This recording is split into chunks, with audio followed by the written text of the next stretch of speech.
tenemos acá la presencia del secretario general de la Federación Judicial Argentina, Matías Fachal. Hola Mati, ¿cómo te va? ¿Qué tal? ¿Cómo estás? ¿Todo bien? Hola. Muchas gracias por invitarme.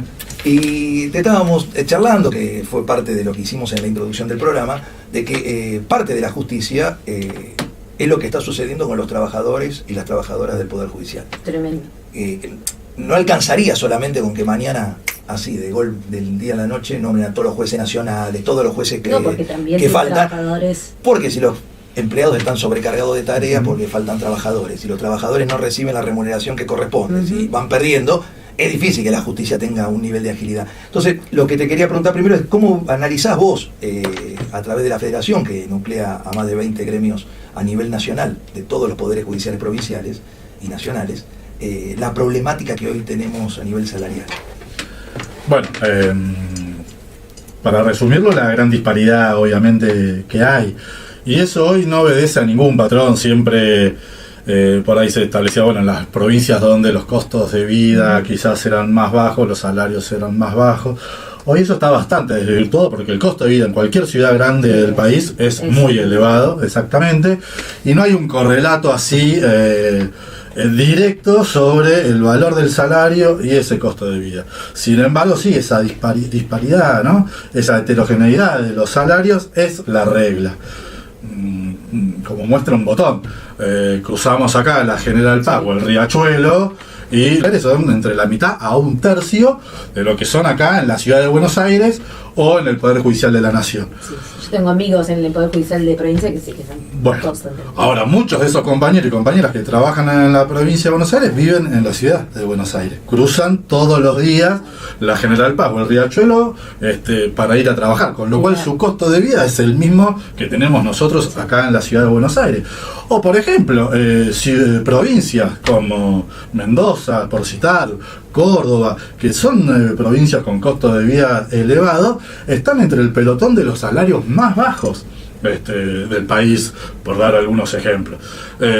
Con Argentina, pero que es extendido a todas las actividades, que es el de a igual tarea, igual remuneración, poder contar con un escalafón único en todo el país. Después, obviamente, con las características de cada provincia, pero también, al igual, si se quiere, haciendo una analogía con lo que pasa con los y las docentes, ¿no? Es tener un salario piso mínimo de referencia para todo el país y después cada provincia poder discutir en más, bueno, o en menos su valor. Piso. Exactamente. Ahora, no es que lo que planteamos sea una quimera o nunca sucedió, no, sucedía hasta los 90, esto era así, había un sistema único en todo el país, el de porcentualidad salarial, con un escalafón único, había un fondo compensador para las distintas provincias. ¿Qué era un sistema de porcentualidad único? Bien, el sistema de porcentualidad salarial es un sistema de proporciones, ¿no? Para fijar los salarios de cada categoría, donde hay uno de referencia, sea el juez de la Corte Suprema, del Tribunal Superior, o en otros casos puede ser el del juez de Cámara, ese es el que asume el valor 100%, y el resto de las categorías proporcionalmente enganchados en tal o cual valor, ¿no es cierto? Y aparte, a su vez, había una referencia máxima que era el juez de la Corte Suprema de Justicia de la Nación, ¿no es cierto? Bueno, eso en la década de los 90, con el gobierno de Menem, se perdió, ¿no? Se derogó a nivel nacional la ley de porcentualidad salarial y el enganche, y eso en cada una de las provincias se fue perdiendo en los años subsiguientes, y ya entrados los 2000 lo pudimos ir recuperando en varias provincias, más no la mayoría. Y eso porque también hay otro problema, además de la disparidad salarial, aparte de la derogación de este sistema proporcional, ¿no? De establecimiento de los salarios, que es la falta de negociación colectiva. Claro. Eso es una regla, lamentablemente, en el Poder Judicial, donde las cortes provinciales, los tribunales superiores, se asumen patrones de estancia y fijan de manera unilateral los salarios, las condiciones de trabajo. En otros casos, los gobiernos provinciales, y a los trabajadores y trabajadoras no nos permiten discutir de igual a igual, como sucede en cualquier otra actividad, los salarios, las condiciones laborales, ¿no? Somos contados casi que con los dedos de una mano y un poquito más las jurisdicciones que tenemos negociación colectiva. ¿Y cómo está hoy el tema de la carga laboral? Porque la vacancia de muchos juzgados, que calculo que en las provincias debe tener algún parámetro parecido de vacancia, eso recarga el trabajo en los trabajadores. ¿Y cómo está la carga de trabajo? Porque nosotros hablamos siempre en este espacio de que la justicia tiene que ser ágil para ser justa y para tener el verdadero Estado de Derecho, Pero si no tenés trabajadores remunerados que puedan cumplir con su tarea, por más que tengas más jueces nombrados, si no tienes los trabajadores para llevar adelante los expedientes no salen. Bueno, exactamente, aparte de lo que acababa de referir y vos traías recién que reiterabas, digo, respecto a la situación salarial y las condiciones de trabajo, bueno, efectivamente eso afecta, ¿no? Que no se cubran las vacantes. Porque obviamente que recarga el trabajo de quienes tienen que firmar, elaborar los proyectos, corregir, etc. Pero eso es solo una parte. En cada crisis económica, no escapa a nadie que crece la conflictividad social. Totalmente. ¿No? Los despidos, se han perdido, según quien los mide, entre 300 a 350.000 puestos de trabajo. Despido, cheque rechazado. Exacto, quiebra, cierre de empresa, el no pago de alimentos, crece la violencia, crece la inseguridad, o sea, todo lo que. Y el Poder Judicial, ¿sobre qué versa? Sobre el conflicto, ¿no es cierto? Trabaja sobre eso. Somos una, digamos, de las patas del Estado que interviene sobre esa cuestión. Entonces aumenta nuestro trabajo. Y no solamente no se cubren las vacantes de los jueces y juezas, digamos, que no fueron designados en reemplazo de quienes se jubilaron, fallecieron, renunciaron, sino que aparte tenemos más causas, más expedientes, con el mismo o menos personal, porque el personal que se jubila. Exactamente. Entonces, no se crean no se cubren los juzgados vacantes, no se crean juzgados nuevos, no se reemplaza el personal que otra vez que se jubila, que renuncia, que se va por la razón que sea, hasta muere. Y tenés más trabajo, o sea, con menos recursos, aparte que se planchan los presupuestos. Y además esto, ¿no? La cuestión de la remuneración no es poca cosa, porque si encima vos tenés muchísimo más trabajo, pero no sabes si llegás a fin de mes. En el caso de los trabajadores y trabajadoras judiciales, en la mayoría del país no se puede tener otro trabajo. No, claro. ¿No? Salvo la docencia, pero después nadie puede ejercer ni el comercio, ni la profesión, ni ningún tipo. Entonces, con lo cual, en muchas provincias, a ver, para que se entienda, en el 70% de las provincias, el salario del ingresante al Poder Judicial, auxiliar de servicio, auxiliar de servicio o el administrativo. Ok. La mayor parte se considera como ingresante el auxiliar administrativo, que tiene títulos secundarios y que hace las tareas del juzgado. El de auxiliar de servicio por lo general son tareas de maestranza, de ordenanza, mantenimiento. El auxiliar administrativo, el 70% gana por debajo de la línea de pobreza, o sea, por debajo del 1.070.000 pesos. La inmensa mayoría está en salarios en torno a los 600.000 pesos. Cuando ganas eso y para vivir necesitas más de 1 millón de pesos, ¿no? Y además el trabajo es cada vez más y en condiciones donde en la inmensa mayoría de las provincias todavía tenés los expedientes en el baño, en las cocinas, edificios con peligro de derrumbe. La situación por ahí que se ve en algunos poderes judiciales, como por ejemplo la de la Ciudad de Buenos Aires, no es la generalizada del país, ¿no? La Ciudad de Buenos Aires tiene 20 y pico de años, los otros tienen más de 100. Exactamente. Con lo cual, el costo de infraestructura de mantenerlo de la Ciudad de Buenos Aires es mucho menor que mantener edificios que tienen 100 años de antigüedad.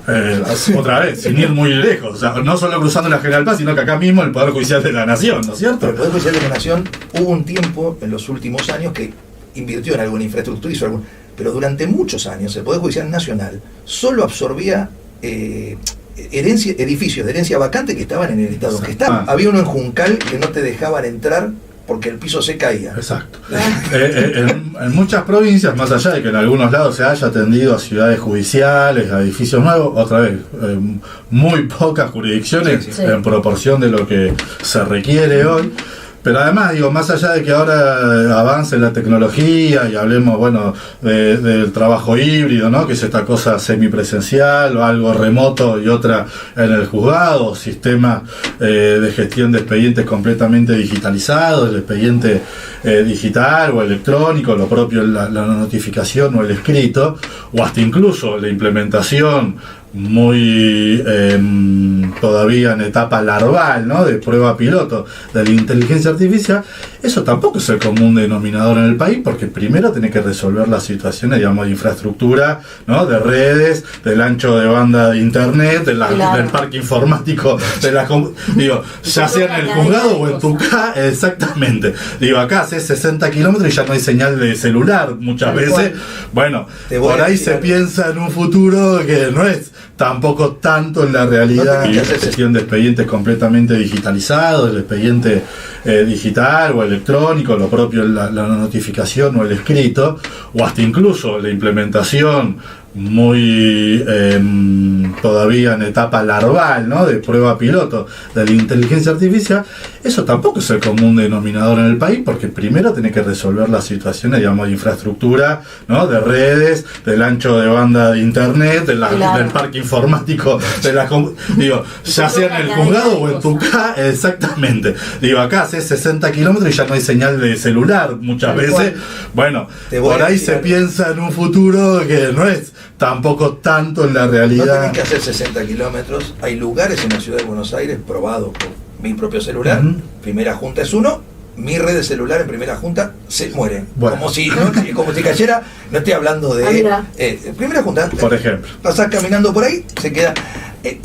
No me quiero imaginar el resto de ¿Cómo la trabajar? Argentina. Sí, que salí de la ciudad capital de la provincia y es Quédate- otro, exacto, exacto. y es otro cantar, ¿no?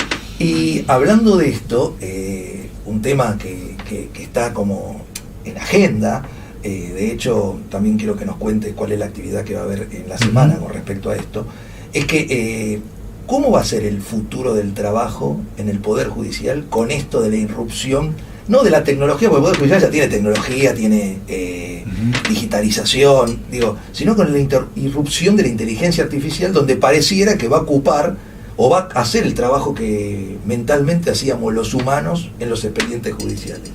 Bueno, eso se pretende como ir instalándolo, ¿no? Hace rato, ya hace varios años, y presentarlo, ¿no? Como toda una revolución tecnológica en sí mismo, y bueno, esto del futuro ya llegó. Y esto en realidad todavía no es tan así, no porque no se esté intentando implementar para ciertas tareas, pero en realidad es lo que se viene probando. ¿Qué es? Es que en esas tareas en las cuales efectivamente se pensaba que iba a poder ayudar más, que eran las tareas repetitivas, ¿no? Como de lectura, si se quiere, hasta incluso, ¿no?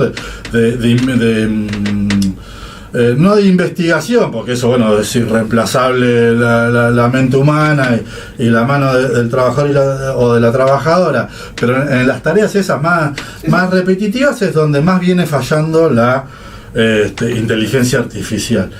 Y por lo contrario, donde justamente todos en los papeles pensamos es irreemplazable la mente humana, ¿no? Que es en el trabajo más intelectual, porque aparte, digamos, bueno, ahí están los criterios de cada uno, más allá de que siempre haya, digamos, una jurisprudencia y los jueces, juezas intenten apoyarse en eso, bueno, es todo dinámico, los contextos sociales no son los mismos que hace 100 años, existe la voluntad de los legisladores, en eso la inteligencia artificial no puede reemplazar ese contexto que la mente humana Correcto. le va a poner, y su criterio y su impronta, ¿no? Y los tiempos sociales, ¿no?